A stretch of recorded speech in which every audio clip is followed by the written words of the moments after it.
Hello, my name is Andrew Wardle, and for the past 7.5 years I've been deliberately, maliciously and unlawfully held by Northampton Borough Council in the property in which my father died. I am visually disabled, which is a protected characteristic under the provisions of the Equality Act 2010. The sections of this Act which relate to disability are intended to protect disabled people from the type of abuse and discrimination which I am continuing to suffer.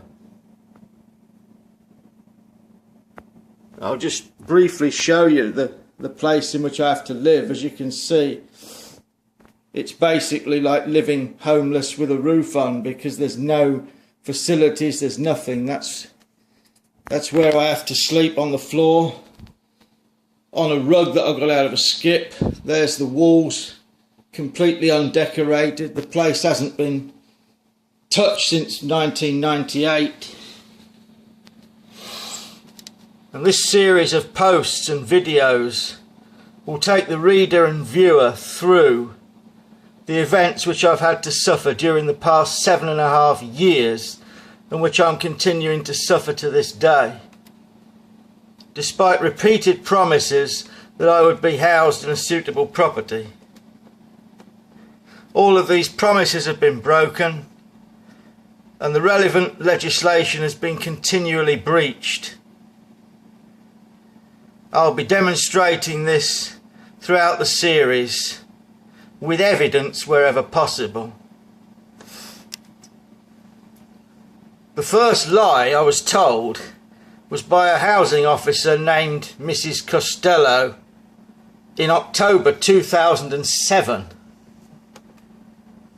Now, I don't know whether Mrs. Costello deliberately lied, but it certainly turned out to be a lie. My father had died in July of 2007, leaving me in this property as what they call a tolerated trespasser. This property is obviously grossly unsuitable for someone with a visual disability. It's even got a huge garden outside.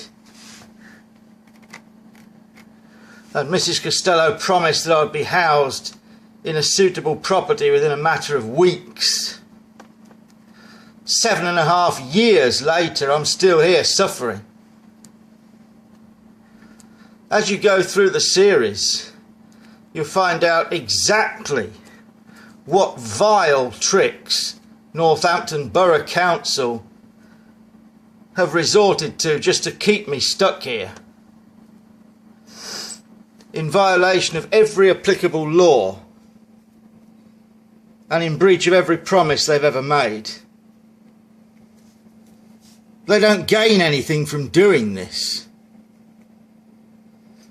They just want to torture and abuse an innocent human being until the end. They won't be satisfied until they get a suicide, or if I walk out of here into the street to die. I'm not going to give them what they want. I'm not going to do what they want me to do. The fight goes on.